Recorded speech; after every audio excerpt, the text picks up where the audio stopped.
And we're back with Shades of Green on KDWN 720 in Las Vegas. Our guests today are three UNLV students, Adam, Valentina, and Nesko, and we're talking about the solar decathlon.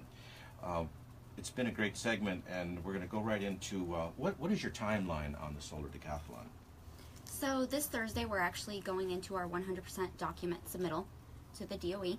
And then after that, we will actually start construction. So we're starting our construction phase. We've been in the design phase for quite some time, about November of last year, actually 2015. And then right now we'll be doing groundbreaking at the end of March, probably beginning of April. We'll be constructing the house throughout the summer, and then we'll be going to Denver in October. Where does the house get constructed? We're actually going to be building on the Paradise campus, so it's across from the Thomas and Mack. Oh, excellent. So people can come and watch your progress. Yes, they'll see us if they're coming down from the airport. We'll be the ones with the tools and the hard hats. Excellent. Well, I'm curious, how do you pay for all of this? You must have sponsors. We do. So primarily, all of the home is either sponsored or it is in-kind donations. So right now we are very fortunate. We have Amazon Web Services working with us on the automation aspect, and NV Energy Foundation and Switch both made pretty big contributions. We also just ask the general public to help donate. And then we also get a lot of in-kind donations from places like Walker Zanger, who are giving us the tile for the home. Excellent. So if the general public wanted to donate, how would they do that? How would they go about finding a place to donate? So the easiest way to go about it would either be through our social media or through our website. So it's unlvsd17.com, and then through there they could actually go on and help donate. It's actually done through Rebel Razor, so it's all done through UNLV and official. And then it could even be tax written off if they wanted to do that. So I'm sure you'd love to have all your alumni donate $5 to $10 a piece. That would be great. That would be amazing. We have to fund everything from the rest of construction to getting the team to Denver. So we also need tools, and then there'll even be everything from meals. We'll be working throughout the summer, so it's going to be a lot of fundraising. Okay, so all you old rebels out there, let's get up and help these kids. Sorry to call you kids, but a little bit more. Talk to us about communications and how people can contact you and keep up with your progress. Can they come down and visit you? Tell us about that.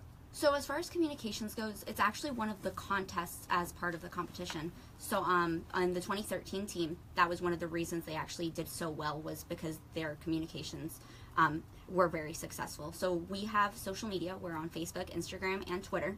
It's UNLV SD17. Very easy. UNLV SD as in solar decathlon, and then 17. And then on there we post everything from pictures, meet our team, what we're doing.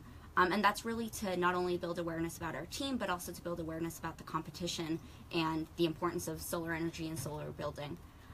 As far as visiting the site, we would love to have people visit.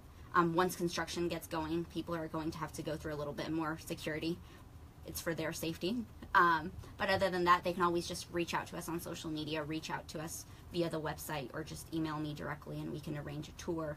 Or if there's school groups that want to visit, any sort of thing, we can always arrange that, because we really want the community to get involved. This is a big community project, not just a university project. And that's a good thing. Your design is based on a desert design, is that correct? So this is a home that would be constructed in the desert, or designed to be built over and over in the desert. Yes. Absolutely. This is a desert home. So every team designs for their own climate zone. But when we compete in Denver, we have to design the home to be successful during the month of the competition as well. But essentially, its final design is to be a desert home. What month is the competition? It's in October of this year. So that's a little cooler than what we see in the den. Absolutely, yeah. It'll be a heating competition. Okay, so your house has to incorporate that technology as well. Okay, excellent. So tell us a little bit about the past design. Could people find this past design and take a look at that? Yes, the past design is actually in Springs Preserve, and it is open for public tour. Where is the Springs Preserve? The Springs Preserve is located on Valley View and close to Charleston. So Valley View and Charleston, and the 95. Between the 95. Yeah, 95 and Charleston. Alta's Across from Meadows Mall. Yeah. Excellent, excellent. So, yeah, I've been out to Springs Preserve a few times myself. It's a great place to take kids. You can spend the whole day out there. They have a wonderful restaurant upstairs. great food there as well. Going forward, how did, or I should say, when you got started, how did the students get selected, or how did they get volunteer? How do these 30 students get engaged in this program? So before we even get started with the whole competition, the Department of Energy has schools apply, and there's a big range of documents that we have to provide to them to show that we have the adequate resources necessary to do the competition. We have fundraising in mind, and we submit this long application to the Department of Energy, and they review all our documentation and then make their selection based on what teams they think can be successful. So we were accepted in January of last year, and we've been working on the competition since then. So the application process must take some time. Absolutely, yeah. Okay. And then the students that get involved, how do they get involved? So it's all done on a volunteer basis. It's just we are very active at UNLV trying to recruit students, trying to get interest, and then hopefully anyone who feels as passionate about the project as all of us do sticks around throughout different aspects. So we've had a lot of architecture students working as part of the design process. A lot of them are in studio. We have a lot of students who do, for the College of Engineering, we have senior design, which is our big capstone project, and so some students have actually partaken as part of that, doing some of our design elements. And then for construction, it's going to be volunteer based as well. It's just anyone who has the skills who's OSHA certified. We've actually been doing OSHA training for any students who aren't OSHA certified yet. So it's just pretty much, if you want to get involved and you're at UNLV, you're a student, definitely get involved. So this entire structure is designed and constructed by students? So the big majority is students, but we do need help from subcontractors to do a lot of the work that students aren't certified to do, such as plumbing, mechanical, electrical, insulation, inspecting the home. But we like to get students to build the majority of the home. It's really an excellent opportunity for students to really build a project hands-on that they've designed, and it's a very rare opportunity in school.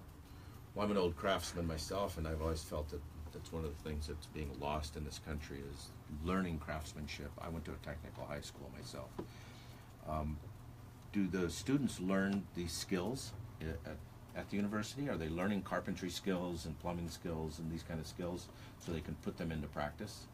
I mean, I think both in architecture and in engineering there is a big push for hands-on learning. But primarily it is done through these projects. If you're getting students trying to graduate in 4 or 5 years, there's not really too much outside of labs and classes. So it's really these interdisciplinary real-world projects that students can be a part of that really lets them get that hands-on experience and really work. Oh, I'm working with architecture, I'm working with engineering, I'm working with people who know how to weld, who know how to do plumbing. It's really that this opportunity is the biggest hands-on that you can possibly get. Yeah, and as part of the university's Tier 1 initiative, project-based learning is a big push that the university's been trying to do. So doing a lot of more hands-on projects is something the university is definitely pursuing, but there's nothing as big as this project that you can really do. This is really the key project for any student to learn hands-on. So it's not actually classroom training that you're receiving, it's hands-on training on the site, working alongside a master plumber or carpenter. That Absolutely, yeah. Excellent. And what skills have you all three learned? So we are actually some of the project leads, so we've learned a lot of managerial and communication skills that were not typically taught in school. So that's been a big experience for us. But a lot of the students that come out of this program, for example, in our 2013 team had 100% job placement rate. So the students that get involved in this project become very marketable to companies in the Valley. Wow. I think for me primarily, I'm a mechanical engineering student, and then coming onto this project as communications manager, it's really given me the opportunity to see other sides of the project. And I think, for NASCO as project manager and Adam as lead engineer, it really takes you outside of, okay, I can do the technical, okay, I know how to do the practical side, and now I can also help manage a team and do every single aspect that is really marketable to any employer. Interesting. That's great stuff. We got one more thing. And then just before we went off, I'd like to thank all of the faculty and staff at UNLV, as well as the professional advisors that we've had that have really helped us get this far. I know you're listening, and thank you to all of our sponsors as well. Have a great day. And we'll be right back with Shades of Green.